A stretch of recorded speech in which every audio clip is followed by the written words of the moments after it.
When I first heard about Westworld, it was around the time when season 1 was just wrapping up. There wasn't a lot of buzz about it, certainly not Game of Thrones level buzz, but people were mentioning it enough that it caught my attention. At this point, my appendix had just burst and I was fresh out of surgery, bedridden for several days. So I decided to binge watch the episodes that had already come out. And I didn't like it.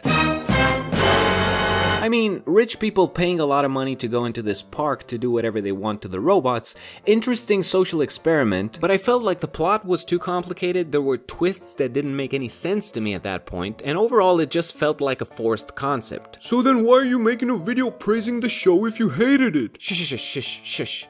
Let me tell the story, okay? And by the way, I'm about to drop some heavy spoilers for Season 1, and I won't go too deep into the specifics of Season 2 because it's still going on as I'm making this video. At the end of Season 1, we see the Westworld park turn into chaos. People are getting slaughtered, Ford gets shot in the head, Maeve leaves the park to infiltrate the real world, and the big twist, the white hat guy is actually the black hat guy. Oh shit! That's actually a pretty good twist, I'm not gonna lie. Even though I had mixed feelings about the season as a whole, the finale felt pretty final. I would have been okay with not even getting a season 2, because how do you take the story any further? There's no more Westworld in the show, so how can there be any more Westworld show? And that's where we see the powerful storytelling of this show excel. And to better understand that, let's take a look at what basic TV storytelling looks like. The most simple style of TV writing is what I will call the Scooby-Doo model, where storylines are contained within very specific patterns. The characters are very well defined by their stereotypes, with no room for development from one episode to another. And then you have the mystery, which by the end of the episode is solved, and the monster turns out to be Old Man Smithers again. And I would have gotten away with it too if it wasn't for these fucking asshole kids. And the next episode does the same thing. There's no consequence, there's no butterfly effect, and this way the show can go on forever, following the exact same pattern, much like, let's say, a robot who is programmed to repeat the same storyline over and over again.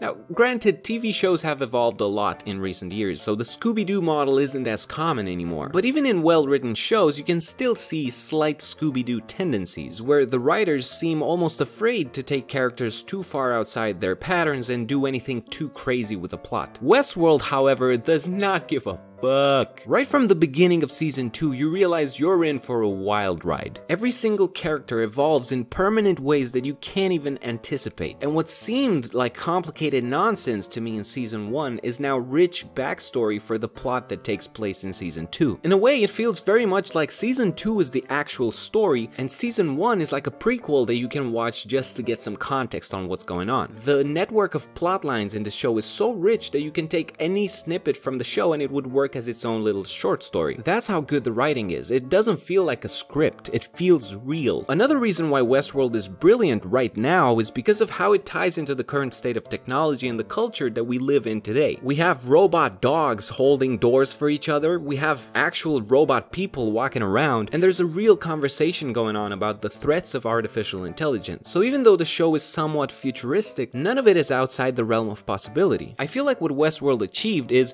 it replaced the overplayed zombie apocalypse theme with something that could actually happen. An AI apocalypse, which is so much scarier. That's why I never got into shows like The Walking Dead, because zombies can never happen. I'm sorry to ruin your zombie apocalypse fantasies where you always come out to be the hero, but come on, let's be honest, you're not the hero, Johnny. You're a disappointment. Something I found really fascinating in the show is the mental health undertone in some of these storylines. When a host's programming clashes with their awakening, we see some very interesting glitches. They explore this theme very well of what happens when a robot is struggling to figure out which thoughts are their own and what's been programmed into their brain. This is portrayed similar to schizophrenia, dementia, or Parkinson's disease. It's a really fascinating insight into the mind of an artificial being. Another strength in the writing of Westworld is shown through its strong characters, most of them being females. And the reason why that's noteworthy is because they don't treat them in an over-the-top feminist way. They are strong characters because of their compelling stories, and not because the writers needed to appease a certain demographic, which unfortunately is a very rare thing nowadays. And honestly, I could go on with reasons why this show is so great. If you're a fan of good TV writing, or just writing in general, this is a wonderful piece of art. And with that said, this is where I will end the video. Now please excuse me because I have to finish giving Wilfur a bath.